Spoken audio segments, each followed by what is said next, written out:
Springfield owes its popularity of the Hellcat to the Sig Sauer P365.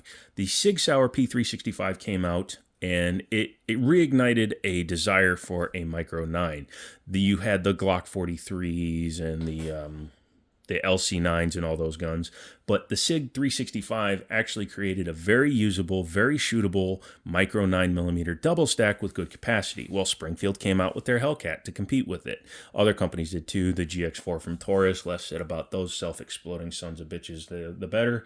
And then other companies have come out with a Micro 9 double stack as well. Even FN with the Reflex and Canic with their MC9, but the Springfield Hellcat was the first one that was really considered a competitor to it.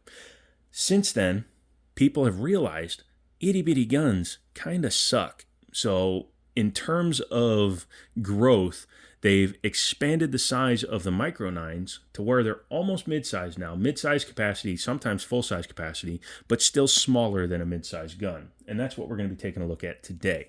We're going to look at the Hellcat because the Hellcat competes directly with the 365 XL. This one is a little bit different because it's also the threaded barrel version, the suppressor-ready version. But before we do that, let me thank Liberty Arms down in Harrisonburg, Virginia. You can Google them. And they supplied this one for the review, and I greatly appreciate it. This one is a brand new unit. And again, suppressor ready at $600. That's not a bad deal because it's also optics ready. Comes in a cardboard box like they all do, spare mag under the accessories here, and a soft case. You can put it in your gun bag. That way you can have multiple guns without multiple hard cases. Pretty nice. Doopy doopy doopy doopy doop. Other than that, not much to speak about on the box, so we're going to set it aside. So this, again, is the 365 competitor. I keep trying to say it's a 365. So what they did was they took their Hellcat and lengthened the frame, kind of like I did with my Glock 19 Gen 345 that I built, and they created a 15+1 gun. Nice. So now you have almost full-size gun capacity in a smaller than mid-size frame. So this is a Hellcat Pro. This is what was considered a mid-size gun back in the day. This is my FNX9 from FN. And as you can see, it's still shorter. It's still smaller. If it had a flush barrel, it'd be about a ½ inch shorter. And it's still considered a small gun, a compact gun. Because it's compact, man. But it makes it a hell of a lot more shooterable. Don't worry, I'm not having a stroke. You're having a stroke. But it makes it a lot more shootable.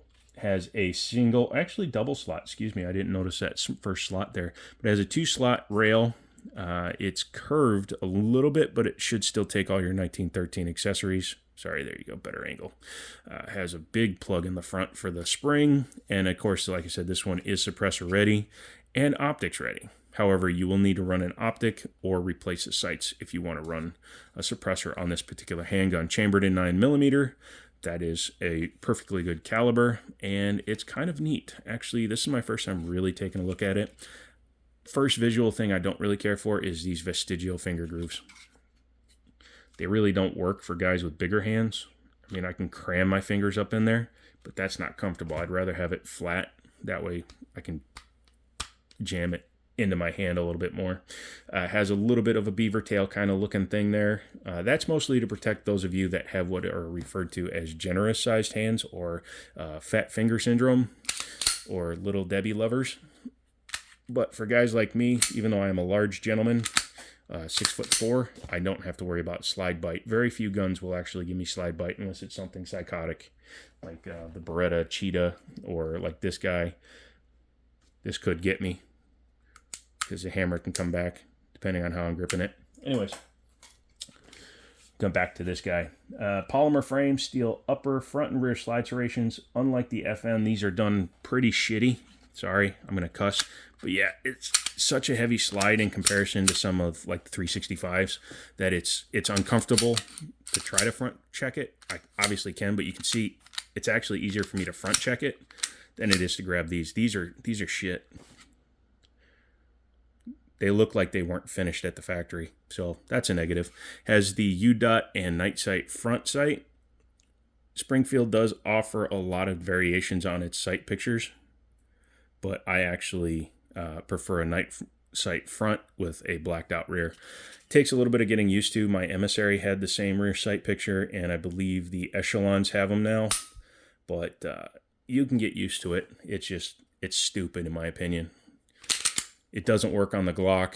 Why would Springfield copy it? Striker fired, you can see back here, it's got a plate. Some of the Springfields, Smith & Wesson does the internal hammers, but yeah. Another thing, this is not made in America. This is actually a Croatian gun. Some people care about that, some people don't, but this is actually manufactured by a company called HS Product. It's really hard to see because of the way the plastic looks. HS Product makes most of Springfield's guns now, except for the 1911 line. They make the Echelon, they make the Hellcat, they make their Bullpup 5.56. Nothing wrong with that, but it's kind of important to mention that Springfield is not actually the designer of this gun. They're just the importer of this gun. So you should give a lot of credit to HS Product, who is the actual builder of the gun. You can always tell an imported firearm too, because an imported firearm will have a serial number on the barrel, the frame, and the slide. Frame. Yeah. U.S. guns only require it on the frame or where the fire control group is. If it's pinned in place like this one, it's here. If it's not, it'll be on the fire control group like a Fig 320. Feels pretty good in the hand. Mags are drop free, which is nice. Not ambidextrous, but it is reversible. So if you just pop it out, move it to the other side, although you do not have an ambidextrous slide lock, slide release. It is a slide release because it does stick out a little bit. There are some guns, the Beretta Nano and a few other ones, where it's so tightly flush against the side of the gun that it is not a slide release, but 99% of them. And, you know, to assuage those of you that are psychotic about being, oh, function Nazis, and this isn't my gun, so I'm going to do it to be nice. We'll put a snap cap in there. If you can easily drop the slide, then it is not a slide lock. Let's talk about the trigger. Has a trigger safety a la Glock. I like this one because it's actually fully flush when it's in. Some guns it sticks out a bit and it pokes into your finger. Not a big deal, but if you do a lot of like slow precision shooting, it can dig into your pad because you're supposed to be like holding it like that. Or if you're going like that, it'll dig into the crook of your finger. But yeah, a little bit of a take up, which all of them have because striker fires pre-cock. And then you pull through at 90 degrees. So it's not a bad break. You can hear it. It's a little bit plasticky. Reset is right where the wall is. It feels fine. It doesn't like really tell you it reset other than the sound. I'm really not feeling it. But yeah, because of how tight that is, I believe that will direct mount some of the smaller micro red dots, but I think you're going to be limited in what you can actually put on there. I didn't see any plates in the box. Correct me down at the bottom if I'm wrong. One of the fun things about a suppressor-ready firearm is you can do things like you can put a compensator on the front of this thing, or bam, you can spend $1,000, get a suppressor that you shot twice since you've gotten your approval and quit your job, and then try to cross-thread it, because why wouldn't you? This is my Osprey 9mm pistol suppressor, and it's really fun. And I thought you'd like to see how this gun looks with a big-ass suppressor on the end of it. What's funny is the suppressor is much longer than the firearm, but it works. And this is why you need a red dot to run this one. Although it's funny, you can see that the sight is the same height as the back of the suppressor because it's lower because of the offset barrel. But yeah, most of us are actually more accurate with it in the back of the suppressor because you're actually using the entire length of the firearm with the suppressor on it to aim. But yeah, check that out. Hush-boom technology. You know what? I paid for the damn thing. I'm going to use it as much as I can until it pays itself off. If you want to see me do more suppressor stuff, keep following the channel now that the pistol brace thing has been backed off. There's a couple of guns I've been meaning to take to the range and shoot. Also, put in junction to show me that you made it this far. Actually, I'm going to leave that off because when we disassemble the gun, I need to be able to take the barrel out. It's one downside to having a suppressor ready gun. What do you say we take her apart? Okay, I've never taken this gun apart, so good luck, everybody. It looks like that cutout there means you just push this down or up.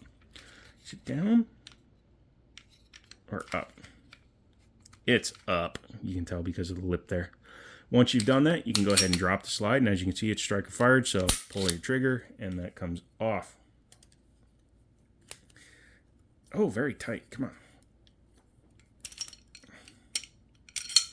Ah, that front bushing makes it very tight, but double nested captive guide rod, we like that. And because it's a suppressor ready gun, it has an extended barrel. So instead of 3.5 inches, you get a 4-inch barrel, which is nice. Decent rifling inside. Very nice finish. Very much a la Glock. Taking a look inside here, you do have some lightning cuts down here and also some markings from the factory. I believe that's manufacturing stuff. Striker tube there. Very high polished. That's kind of cool. I think this whole tube is actually put in there and then molded in. That's fine.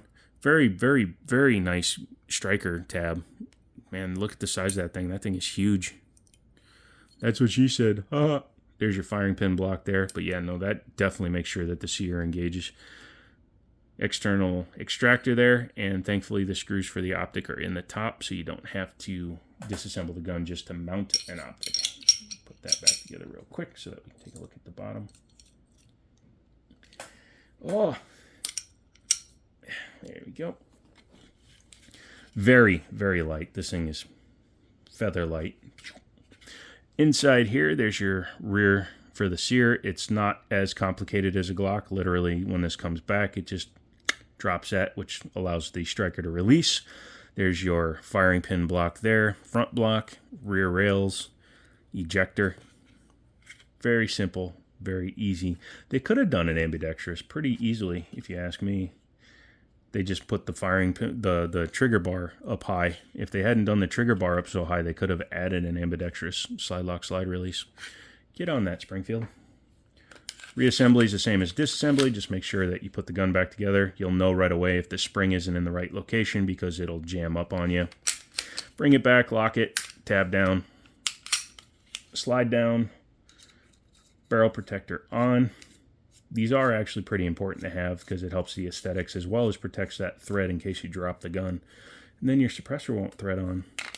But there you go. So that is the Springfield Hellcat Pro 15+1 with the suppressor ready option.